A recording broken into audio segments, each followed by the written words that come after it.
Welcome back, students. In this video, we will discuss the definition of topological isomorphism.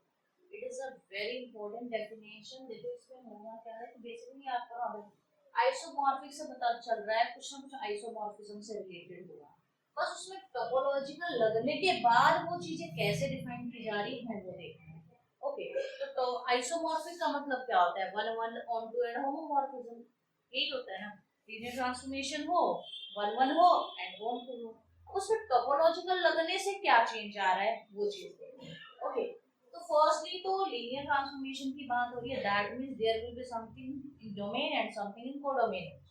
तो let n and n dash be non-linear space and dash be non-linear space जो कि इसके domain and codomain बनेंगे. Okay, then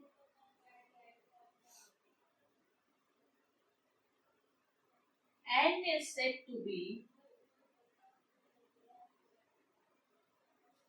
topological isomorphic to n dash, क्योंकि domain और codomain को ही basically you are showing ना कि it is isomorphic to this thing. तो are set two topological isomorphic if there exist a linear transformation. First thing क्या होनी चाहिए?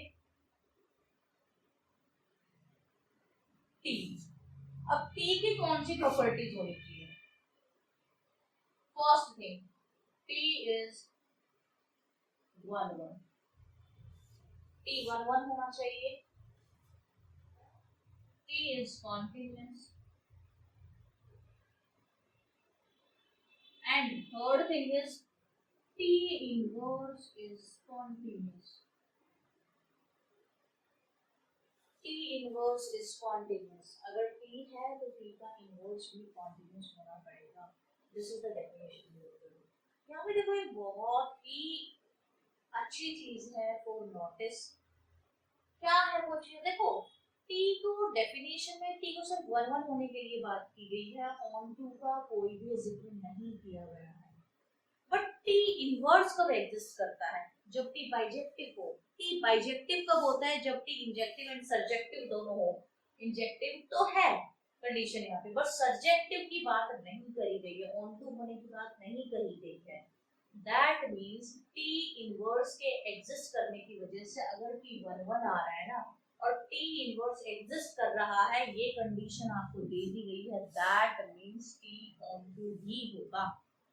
ओके, इस पे टोपोलॉजिकल आइसोमॉर्फिज्म की कुछ हम इकोनॉमिक रिजल्ट्स करेंगे. In those results there is no need to show कि t ऑन टू है. वो ऑटोमेटिकली हो जा रहा है क्योंकि डेफिनेशन में ही आपने बोल दिया t इनवर्स भी कंटीन्यूअस होना चाहिए. किसी भी चीज को फर्दर कभी किसी भी चीज पे फर्दर तभी काम होगा ना जब वो चीज एग्जिस्ट कर रही होगी. एग्जिस्ट ही नहीं कर रही होगी तो then how will you do? तो t इनवर्स के कंटीन्यूअस होने के बाद जो डेफिनेशन में कही गई है उसी से इट इज कंफर्म कि t is onto roots.